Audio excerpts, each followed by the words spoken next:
Assalamualaikum warahmatullahi wabarakatuh. Apa kabar teman-teman semuanya? Semoga teman-teman, anak-anak semuanya selalu dalam lindungan Allah Subhanahu wa taala dan selalu diberikan kesehatan oleh Allah Subhanahu wa taala. Dan pergantian tahun di tahun 2021 sekarang sudah menginjak tahun 2022.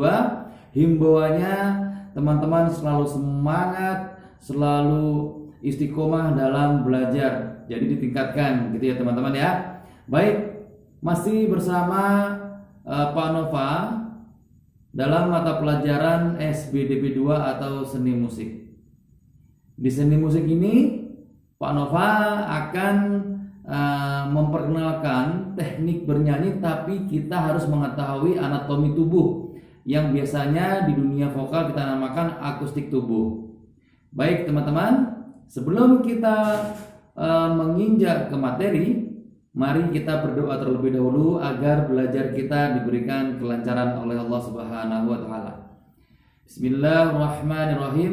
Rabbi zidni ilman warzuqni fahman. Amin amin ya rabbal alamin. Baik teman-teman, kita langsung saja membahas terkait dengan akustik tubuh atau anatomi tubuh, sehingga apa saja sih yang diperlukan dalam anatomi tubuh kita ketika kita bernyanyi.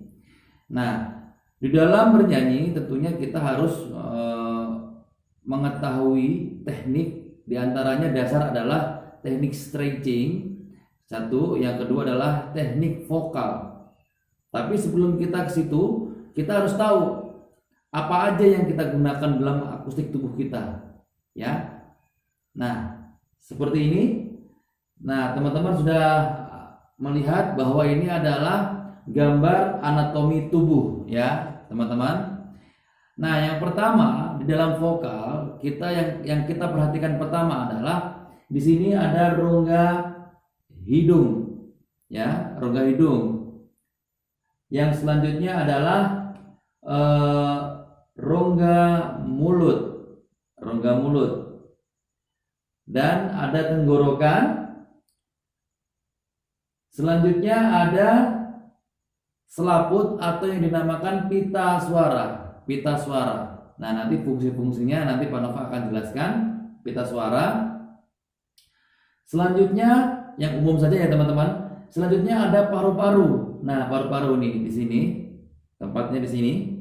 Ya, paru-paru dan diafragma. Diafragma di mana tempatnya? Di bawahnya paru-paru pas, ya, di sini. Nah, kelihatan ya teman-teman. Nah, di bawah paru-paru pas ini ada diafragma. Oke, baik teman-teman. Yang kita harus perhatikan yang pertama adalah cara kita stretching. Yang pertama kita pemanasan misal, atau kita teknik pernapasan kita. Teknik pernapasan dalam vokal seperti kita bernapas pada umumnya, teman-teman. Jadi ketika kita bernapas, kita gunakan rongga hidung kita.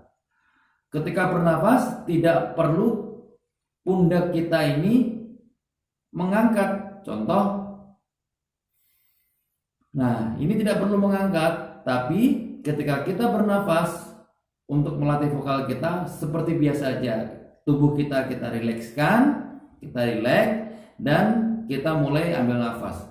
Tapi teman-teman tidak dianjurkan dengan duduk. Nah, teman-teman jika ingin belajar pernafasan dalam vokal, maka kita lakukan dengan berdiri. Yang pertama kita ambil nafas melalui hidung.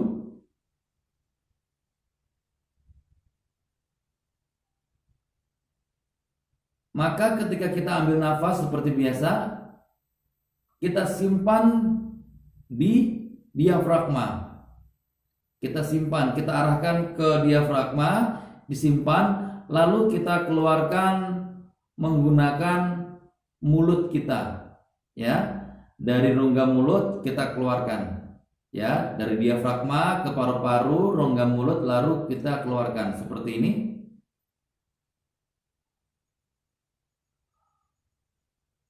Nah, itu sudah keluar ya teman-teman. Jadi ciri-cirinya adalah ketika kita bernafas, maka diafragma kita akan menggelembung seperti balon, ya, akan menggelembung seperti balon.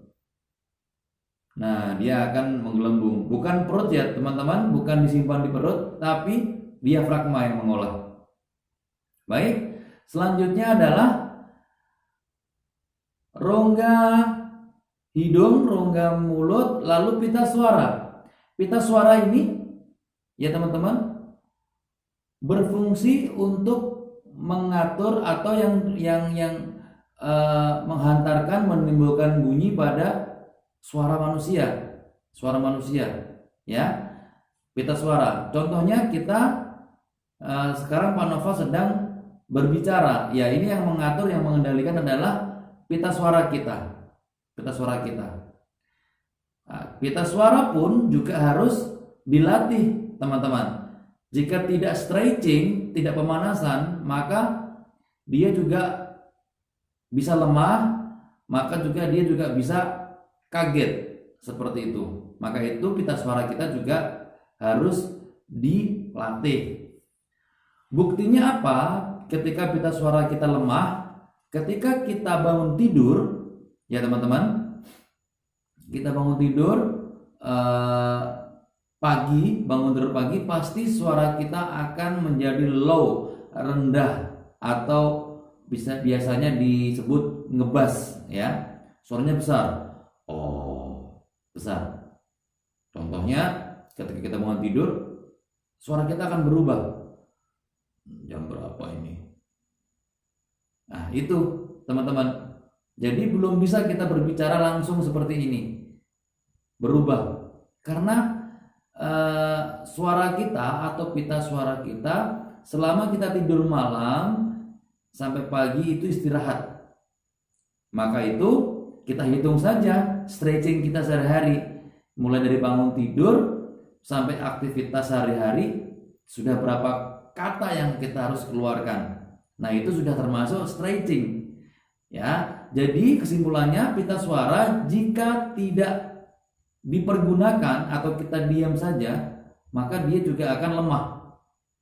Nah, ketika kita belajar vokal menggunakan not-not yang biasa kita pelajari di kelas 4 atau kelas 5, ada nada diatonik, nada kromatik, pentatonik, maka harus pakai trap, ya teman-teman, pakai trap. Jangan langsung kita menadakan terus kita gunakan mesin atau pita suara kita langsung nada tinggi, maka pita suara kita juga akan luka karena kegesek, ya teman-teman, kegesek dengan power yang kita keluarkan seperti itu.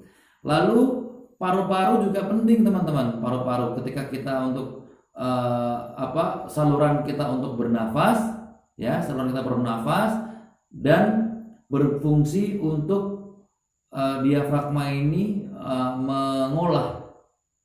mengolah suara kita, menyimpan energi kita. Jadi bukan di perut ya teman-teman. Vokal itu bukan disimpan di perut tapi diafragma.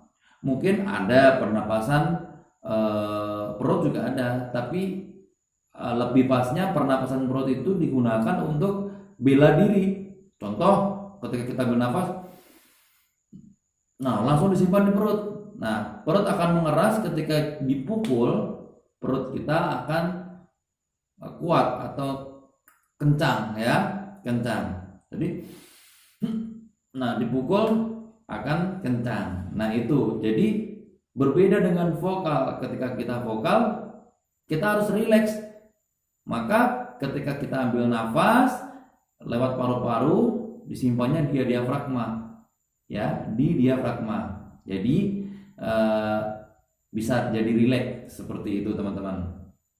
Nah, kenapa kita harus perhatikan ini? Agar kita dapat mengkontrol atau mensugesti kita bahwa suara kita sedang tidak fit, kita suaranya sedang nggak bagus. Nah, bagaimana cara mengatasinya atau bagaimana cara teknik kita untuk mengambil kesimpulan supaya kita dapat bernyanyi secara teknik, ya, itu seperti itu teman-teman.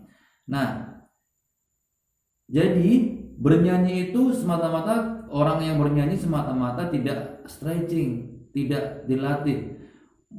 Mau master sekalipun tetap kita harus latih setiap hari vokal kita. Kita harus pemanasan.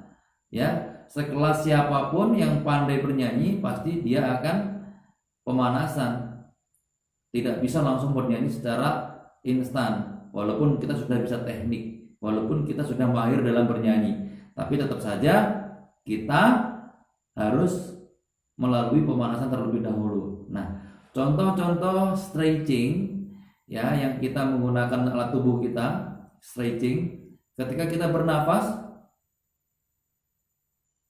lalu kita keluarkan dengan mulut terbuka dan kita suarakan seperti ini.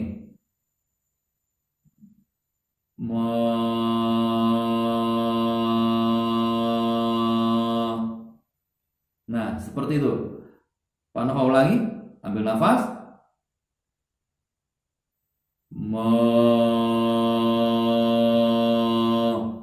Nah, itu adalah pemanasan. Dan nanti jika kita latihan vokal menggunakan piano, maka nanti akan not-not kromatiknya akan dinaikkan setengah-setengah dan kita akan melalui tahap-tahap latihan stretching vokal menggunakan nada-nada yang ada dalam alat musik. Baik, lalu ada juga yang kedua, ada teknik stretching, yaitu seperti ini untuk melatih bibir kita agar bibir kita tidak kaku ketika kita bernyanyi. Ya, pengaruhnya di mana? Di artikulasi. Ya, jadi artikulasi harus benar. Stretchingnya seperti ini.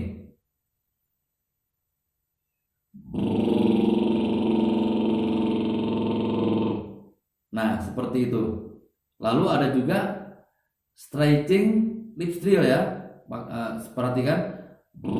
Lalu ada juga menggunakan lidah kita. Menggunakan lidah. Perhatikan.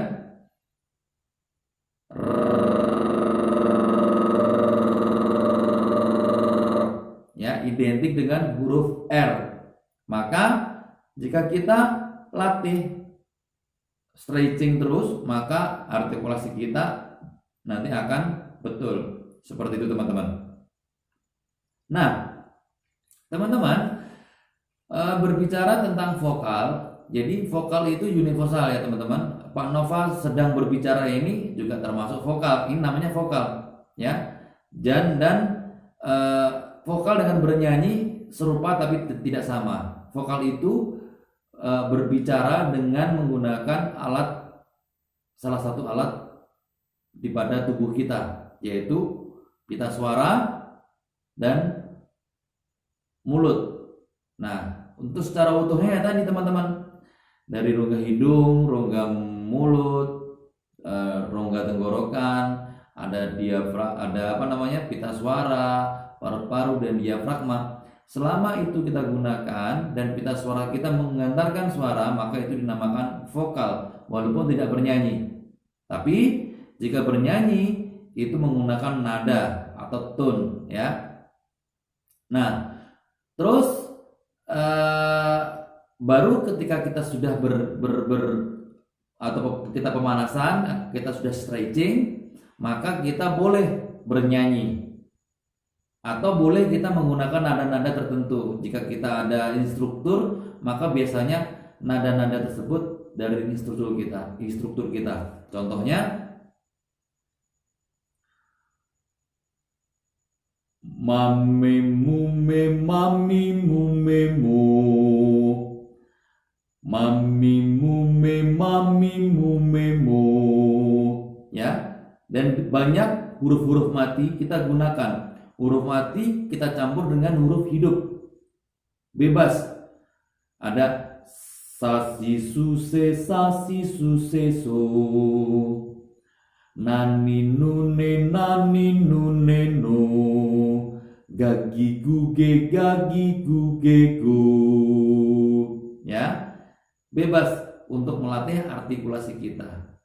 Mungkin untuk akustik tubuh dan stretching secara ringan mungkin sampai sini dulu ya teman-teman. Teman-teman bisa coba di rumah untuk pemanasan dalam akustik tubuh kita ini, kita gunakan untuk pemanasan sehingga kita nanti bisa belajar vokal secara benar. Baik teman-teman, silahkan teman-teman coba di rumah. Semoga teman-teman sekali lagi semangat belajarnya, tidak kendor. Semakin tahun bertambah maka grade-nya juga semakin meningkat. Baik ya teman-teman, selalu semangat. Akhir kata dari Pak Nova, Assalamualaikum warahmatullahi wabarakatuh.